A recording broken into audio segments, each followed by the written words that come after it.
जय श्री कृष्णा। गुजरात में हमारा है दूसरा दिन और हम हैं गुजराती खाने से परेशान। गाइस ये तो सब बढ़िया है, लेकिन बस इसका डाउट है कि कहीं इसके अंदर मीठा मीठा ना हो, क्योंकि यहाँ पे सब खाने में मीठा मीठा मिला के दे देते हैं, खाया ही नहीं जाता है सच में। और अब ये जो मैं टेस्ट कर रही हूँ ना, मैं आपको टेस्ट करके बताती हूँ कैसा है। भाई मीठा ये अंकल अचानक से मेरे सामने आते हैं और बताते हैं कि जब वे सामने वाली नदी में नहा रहे थे तब एक बड़ी सी मछली आकर इनसे टकरा जाती है और मुझे इनकी बातों पर विश्वास नहीं होता। मछली टकराई थी।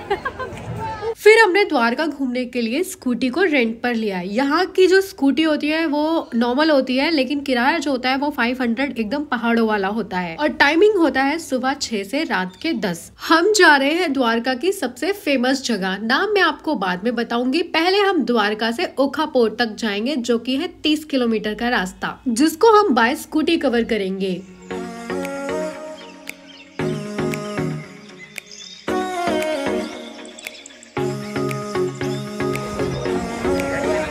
भाई यहाँ पर तो बहुत ज्यादा भीड़ है, लगता है पूरा इंडिया ही ओखा पोर्ट पर आ गया है।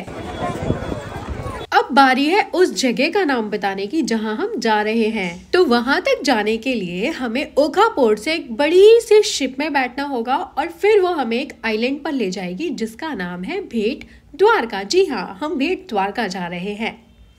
तो ये भीड़ है शिप के टिकट की, जो कि है पर पर्सन 20 रुपीज। तो जल्दी से अपना टिकट लेने के बाद मैं चढ़ जाती हूँ अपनी शिप पर और वहाँ से ये समंदर देखने में बहुत ही डरावना लग रहा था। और जब मैंने अपने आसपास के लोगों को देखा वो बहुत ज्यादा खुश थे।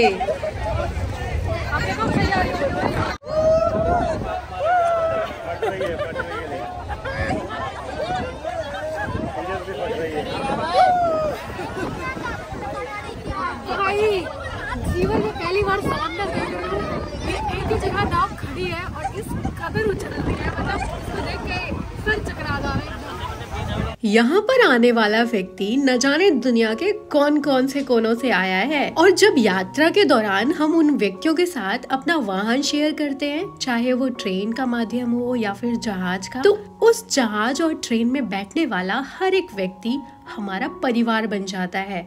और भारतीयों की खास बात तो यही है कि वे जहाँ भी जाते हैं अपना एक परिवार, अपना एक दोस्त बना लेते हैं। एक बात और, नंबर भी शेयर हो जाता है। प्रियंका और मैं, हम भी तो ऐसे ही मिले थे। वाह यार।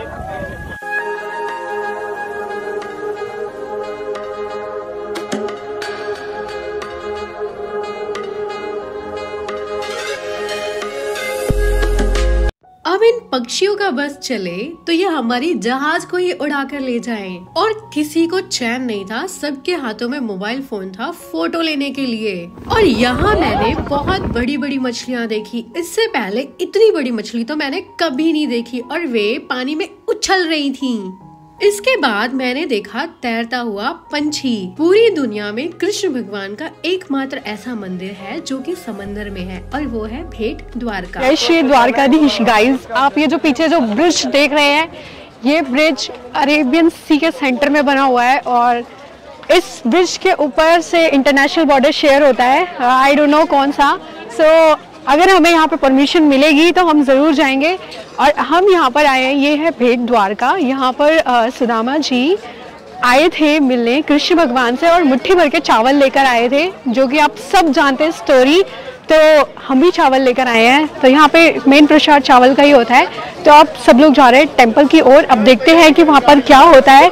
और अभी जिस शिप से हम आए हैं वो बड़ी वाली, भाई बहुत मज़ा आया, लेकिन सर बहुत ज़्यादा चकरा गया। शुक्र है कि ज्यादा टाइम के लिए नहीं था। और बहुत गहरा है ये, बहुत गहरा। और हमने बहुत यूनिक सी चीजें देखी कि पक्षी भी पानी में तैरता है और मछलियां भी बहुत बड़ी बड़ी थी जो कि दिखाई नहीं दे रही थी, क्योंकि फोन को ऐसे नीचे करके दिखाना पड़ता। फोन को इतना रिस्क नहीं दे सकती थी मैं, इसीलिए नहीं दिया। तो अब चलते हैं और मिलते हैं भेट द्वारका। ओके। इस दुकान पर जो चीजें बिक रही थी वो मैं देख ही पहली बार रही थी। ये है वो विचित्र चीजें जो कि समंदर से निकली हुई हैं। इतनी भीड़ में फाइनली हमारे दर्शन हो जाते हैं। माइक में थोड़ा सा टेक्निकल इशू आ गया है तो प्लीज बियर करना। यहीं पर कृष्ण की द्वारका, जो सोने की द्वारका थी, वो इसी समुद्र में डूब गई थी। और यहाँ पर कोई खेती नहीं होती, कुछ नहीं होता, क्योंकि ऋषि दुर्वासा ने यहाँ पर श्राप दिया हुआ है कि यहाँ पर अन्न का एक भी दाना नहीं उगेगा। इसलिए यहाँ पर खारे पानी का समंदर है और जो भी खाना लाना होता है वो इंपोर्ट और एक्सपोर्ट होता है बाय शिप्स, जो भी आपने देखा। और यही वो नगरी है जहाँ पे हमारे सुदामा कृष्ण से मिलने आए थे।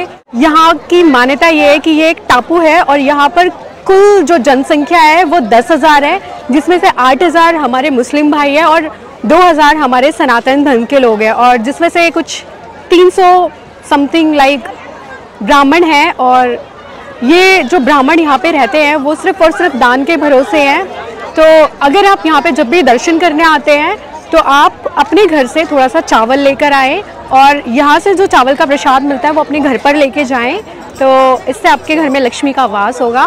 तो अगेन जय श्री कृष्ण। तो जैसे हम आए थे वैसे ही हम वापस जाएंगे, यानी कि बाय शिप। दर्शन बहुत अच्छे हुए, भेंट द्वारका बहुत अच्छा है और द्वारकाधीश का सबसे खास मंदिर यही है। तो जब भी आए दर्शन करना ना भूलें।